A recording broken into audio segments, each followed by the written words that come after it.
Just lit the kerosene heater, and man, it's already kind of hot in here. So I'm smoking.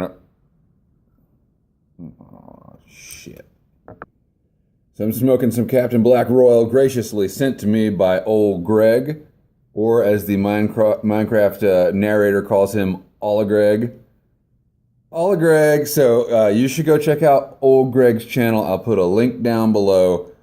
He's just got a few Minecraft videos up there right now. But I hear rumors that he may be joining us in the YTPC, in the general section, in the pipe smoking curmudgeon section, as opposed to the Minecraft nerd section. So let's talk about Minecraft a little bit. Greg sent me this stuff, and when we were emailing back and forth, I said, hey, I've got this server you want to join, with me and Shovel and Shane. I mean, I don't know if you can hang with us, but you're welcome to try. So anyway, he joins a server. This is gonna devolve into some nerdiness right now. You can just skip on past this. He joins the server, and in like 15 seconds, he's built a skelly farm that's like works better than anything I've ever made before, and it has like still hasn't died yet or whatever, like 0 deaths. It's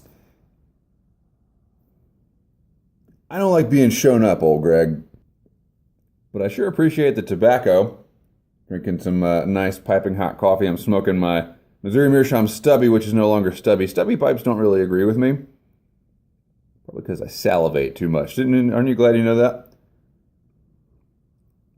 I'm tying elk hair caddisflies. Still tying the elk hair caddisflies. I have 6 hooks left. Anyway, really seems like there was a point, but I haven't had enough coffee yet. David 35445. I don't know if I answered this in the previous video. I made a bunch of videos the other day, and then I decided I didn't like any of them. He asked me about my hackle. I am using Whiting Farms brown size 14. The product code is, as you see it there, and it is indeed very nice hackle, and I'm almost out. And I don't have any money, as I complained about in my Challenge Me video. I don't have any money to buy new hackle right now. And, that's probably for the best.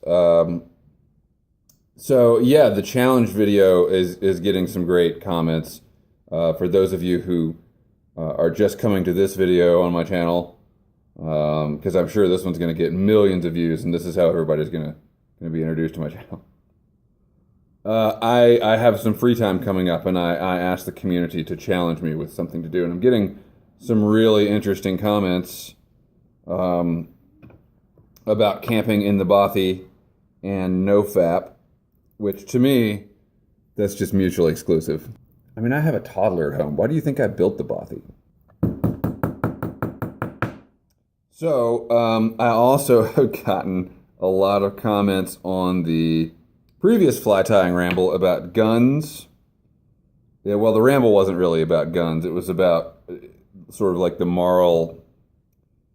Is there a moral component to responding to a mass shooting? And anyway, I got a lot of comments that had to do with guns, obviously.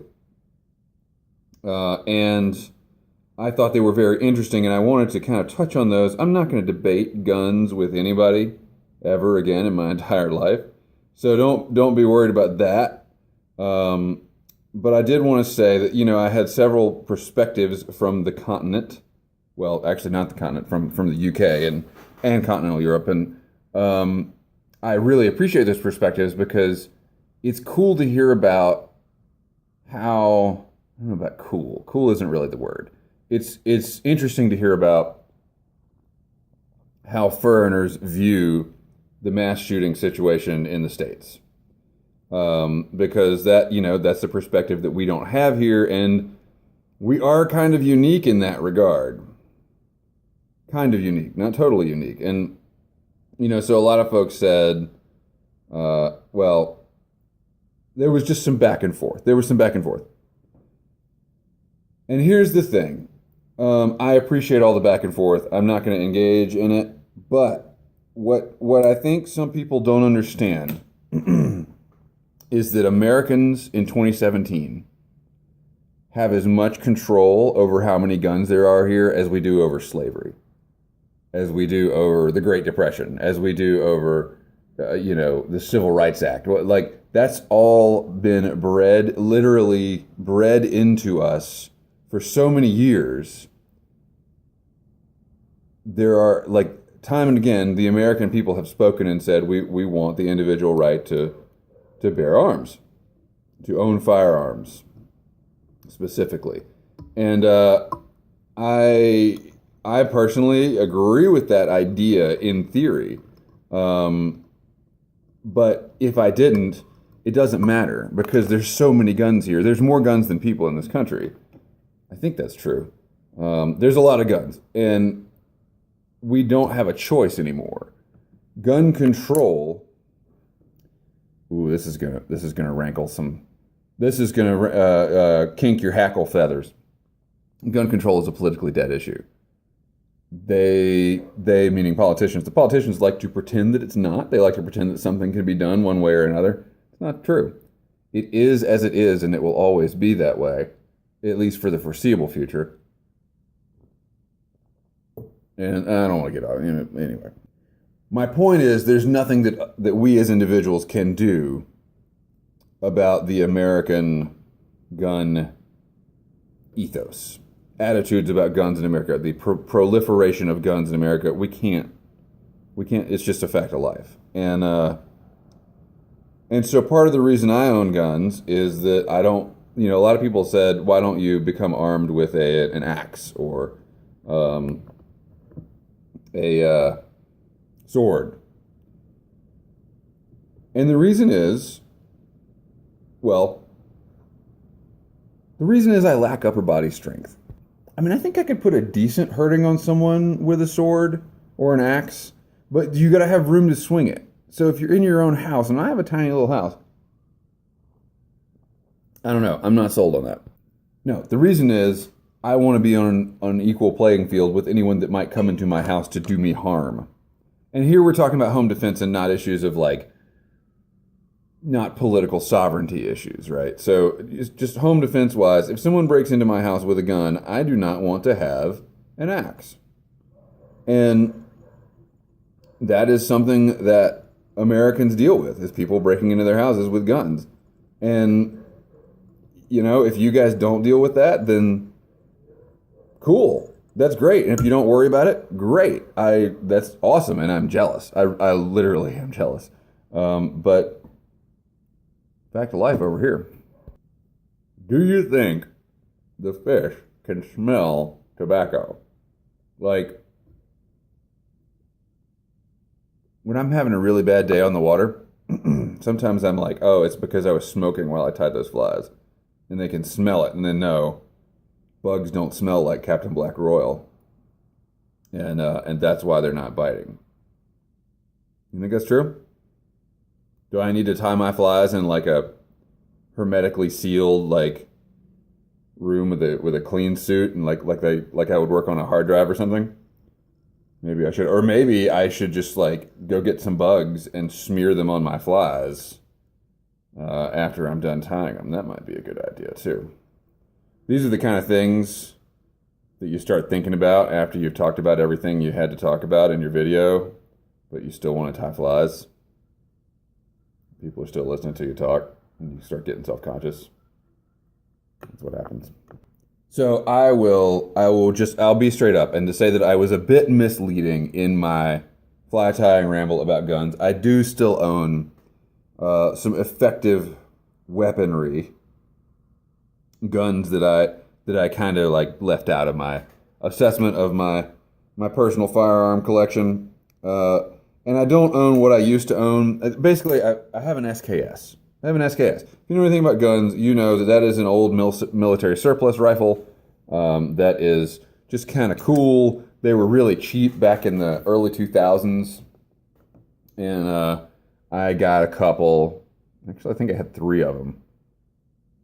And had problems with 2 of them and got rid of them. And then I still have one that sort of came back to me through a fortuitous circumstance. And it is a fun rifle. It's a cheap rifle. It is not something I shoot all the time. Why? I don't know what is wrong with my hair stacking technique, but sometimes it stays in the bottom of the hair stacker, and then you got to restack it at best or throw it away at worst. First world problems.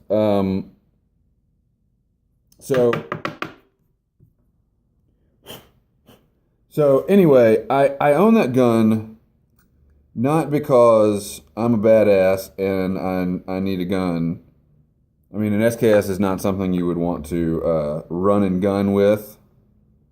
But it is an effective, it's got a 10-round capacity. It's fed with actual clips, not magazines. Terminology, it's very important.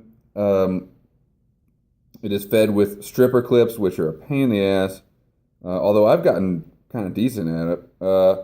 But basically, I mean, I can't afford to shoot it very much. And I have that gun, and I have a big can of ammo. And if that can of ammo is ever opened, it's because,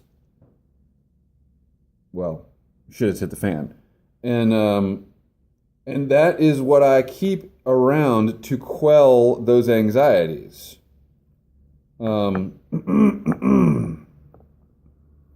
That's what I keep around, like some people keep an AR-15 or a fleet of AR-15s, as some people. So I do not feel it necessary to have more firepower than that, especially because I can't afford to shoot it, so I'm not very good with it. And I mean, I'm decent. I'm decent with it.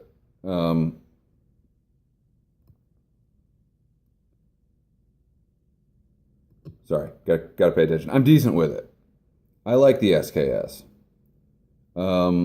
But I would not call it, it's certainly not a home defense weapon unless you want to stab someone with the bayonet on the end of it.